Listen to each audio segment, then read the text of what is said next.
Bringing in the next log. Aaron is taking a little ride, and he's also actually functional. He's a counterbalance. Hey, what's up everybody? The Pond Professor here. We are back on our project, the Woodland Stream project.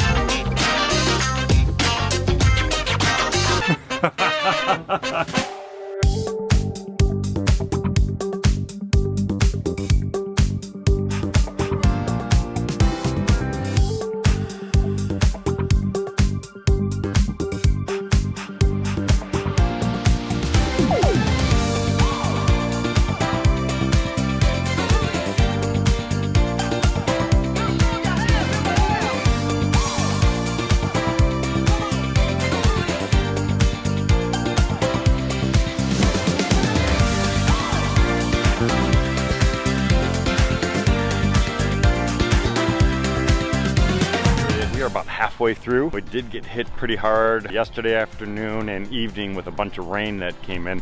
Today looks incredible. It's actually a little bit cloudy still right now, but they're talking about beautiful, beautiful weather. Then another round of storms coming in, which is kind of the nature of the beast when we're talking about springtime here in the Midwest. You can kind of see some of this standing water right down through the areas that we're working on. This was already saturated, which we put these mats on, so it's going to make that even a little bit more challenging. We got standing water on the perimeters and everything, which is going to make it a little bit more difficult from a grading perspective.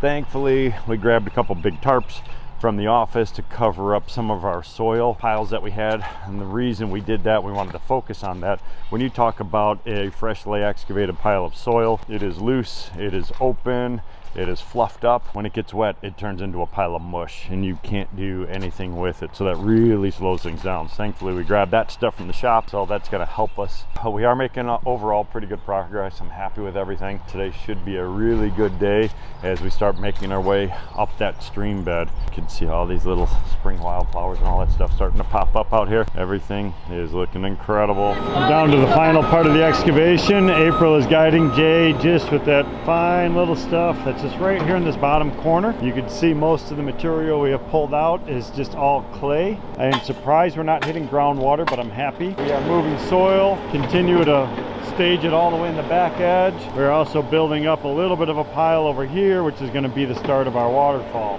Jay and April are finishing the excavation. They are installing the pump vault. What Jay's doing is he's digging down a lower section, between 7 and 8 inches lower than the bottom of the main excavation. That has to be at the lowest point, and the reason being is we want to have access to all the stored water that's in this system. There's going to be 1,500 gallons of water. We have discussed possibly tying in some of the downspouts, so we are going to just look at that option a little bit more to see if that's viable, but we may bring in some of that roof water coming in and make this a truly sustainable water feature. Then we'll install geotextile, actually a little bit of sand on the bottom first, just to fine tune the bottom, make a nice bedding layer for all the aqua blocks. Geotextile, the EPDM rubber membrane, which holds all the water in place, another layer of the geotextile, then all of those aqua blocks, which are currently being built over on this side by Aaron, Bill, and Brandon. 50 aqua blocks going in, and they're just about done with them. The nice thing about this system, it's modular in nature, so we could put it together in different configurations. We could stack them together in double, triple, actually all the way up to 5 stacked high. And what they do is they actually snap together. We could build the system according to the site constraints. As you can see here, this is a narrow area, so we went with a long, narrow excavation. The other thing we can do is we can go deeper if we desire. So it all depends on the site as well as the overall design. These are designed for H20 loading, so that means you could drive a semi-truck over the top of these when they are fully backfilled and covered with gravel. And you have seen some of my testing in the past where we just stacked up a bunch of boulders on top of these things, and we had 6,000 pounds on top of one of these aqua blocks, and it was just unrestrained. So that was actually a really fun test to do. 1,500 gallon reservoir was on one pallet. From a sustainability standpoint, is a 1,500 gallon tank, if you were to purchase the tank by itself, would be 10 foot long, 5 feet high, and probably 4 to 6 feet wide. So it'd be a massive tank system. And when you're installing tanks, you're basically shipping air. So these, because they're modular, because they come in different panels, we could put them together on site, so it's a more efficient utilization of trucking and shipping. The other thing that they are made from is recycled polypropylene. Again, it's a good sustainable product, especially when we tie it into that rainwater capture component. Okay, the bottom is leveled out. We put a little sand down on the bottom just to pick up any of those imperfections, leveled all of that. Now we're coming in with our layer of geotextile. This is going to help to protect the rubber membrane, as well as it increases the overall load bearing capacity for it. So we're going to stretch this out, come in with our rubber membrane, and then we'll come over the top of it with a secondary layer, and then we start coming in with all of these aqua blocks down on the bottom. Once that's in place, we're going to start setting some stone. So here's our rubber liner that we have, and we also have more of our heavy duty fabric, starting to stage our boulders. So what we want to do is come in with some of these thicker stones over in here, and then we want to come in with some of those beautiful logs over in the back as well to help naturalize everything and really make it blend in with this incredible forested property.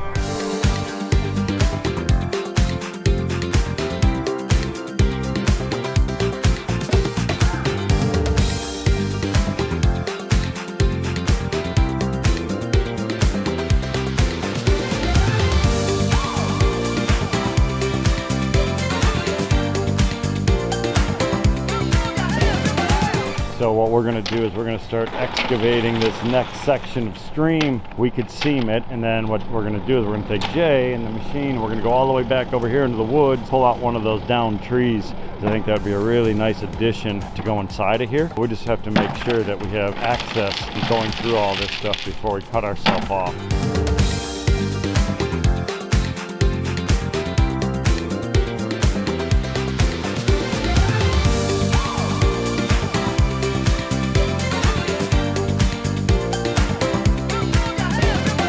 We ran into a little bit of a challenge here on the project. Look at all that crushed stone.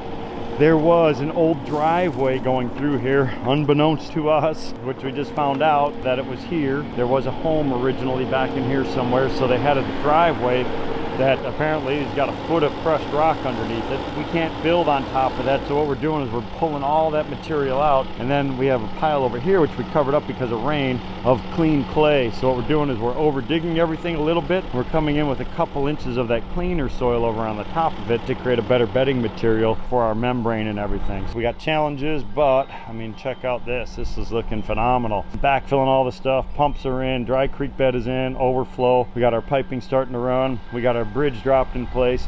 So just all these little unique components are really turning out great. Love the mossy boulders. I mean, they just give it that rugged look. Just check out these incredible stones that we have to work with, covered in moss. They're craggy, really interesting looking.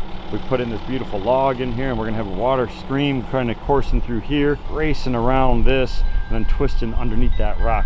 So because this is a flat area, I'm going to have a lot of meanders in it. Now when you have a very steep elevation, you typically don't have a lot of meanders in a stream because gravity takes hold. So water's going to want to go from point A to point B as quickly as possible, so it just plunges straight down hillsides. That's why typically higher up in the mountains you have these big giant waterfall cascades and staircases and things like that. But when you get down to the plains area, you get these big meanders, you get oxbows, you get twists and turns because the water just kind of lazily moves itself and it carves its way through everything. And that's the look that we're going for this particular project.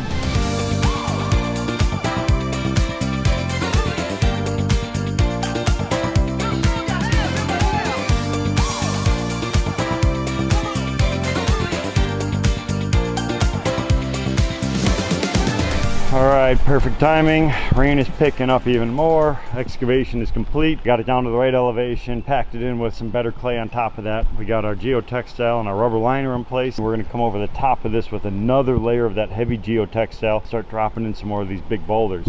Now you can see the way this is excavated. I got a really straight side over here. Sometimes I will do that, and the reason why is I know I have a couple big rocks picked out that are going to really kick themselves out, like really big ones. So it's really going to kind of create that meander for us. So it is a little bit overdug, which is always good. We could always backfill things up to it. So that's a little bit of that design strategy. Check out some of these massive slabs that we have in here. Beautiful stones. Got some nice tapers to them. You can see by the look of these rocks, these were water worn, kind of eroded away down in here. We're going to have fast moving water coming through this little narrow area, widening out, carving its way through this. And this will be kind of like a cobblestone-y beach type thing, just to break up some of the monotony of some of the bigger stones. We have these beautiful logs that we put in right over here where April's at. She's actually doing some little foaming techniques. So what is your plan over here, April, to seal this up? Well, I'm gonna get some logs in here to disguise it. I can get a little foam under there, and I'm gonna use Ed's trick from Colombia. He taught us how to make cigar rolls. So you take a nice piece of underlayment and roll it all up with some foam, and you can put it underneath there like a backer rod in construction, and it keeps that foam nice and sturdy, and then we'll decorate it. Awesome, that's gonna look good. So that'll back up our water a little bit deeper through here. And I love that little undercut over on this side. And then we have all the turkey tail mushrooms growing on these incredible stones. The challenge that we had on this particular project is we didn't have a lot of elevation change from the top of our pump vault over here. So that was all those aqua blocks we put in. And actually this point here, which is almost 50 feet away. So with very little grade change, it's very difficult to set those elevations during the excavation process to the approximate level we were looking for. Loving the way this upper pool is turning out. We have a little deep plunge pool over here, right at the base of that little waterfall transition. Not huge. Remember, we don't have a big grade change, so it's actually just a small little drop into this little pocket. It's exactly what you're gonna find in nature. We are working our way up towards this top section. There will be another waterfall kind of up here where the tracks are at. So another couple small waterfalls coming down, and then it's going to transition over this large slab over here. Where the water meets the land is a very, very important component. That's what everybody's going to see. And this long meandering stream is basically, that's exactly what the whole focus is. Just this meandering system, clusters of boulders. We got a couple bridge crossings. We got some stepping stones and things. But I mean, just look at these transitions. Beautiful log here. This will get continued planted behind it with more perennials. And this is going to be a spectacular woodland stream system.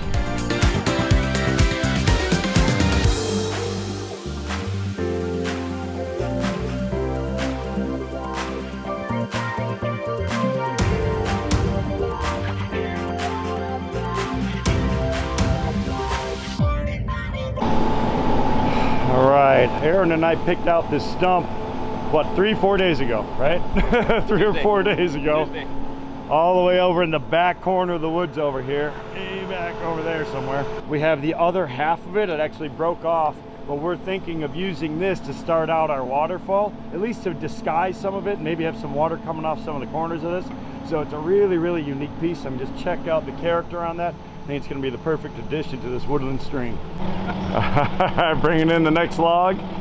Aaron is taking a little ride, and he's also actually functional. He's a counterbalance. Otherwise that log was not going to set properly. So like I said, we're going to pull this off, finish cleaning this up, start doing that waterfall, and then start doing all of those kind of wing walls, we call them. So those little wings are going to go out past the waterfall. It's going to help tie all the stonework into the existing landscaping areas as well as beds. Put this wall together as well to keep a little bit of an elevation change. We were trying to protect some of the roots of these trees, so we didn't want to just bury all that stuff. So we have a good perimeter. We got 20+ feet from the edge of the tree coming to this wall, then it jumps up, and then we have this terrace over here. We don't want to go too high with the waterfall, just because you look around here, we got a little bit of a rolling hill to it, very, very subtle. And that's because there's a golf course over here, but we get some slight undulations and things like that. For the most part though, this is relatively flat. Thankfully, it is pitching in the direction we want to work with, going right towards the back of the home.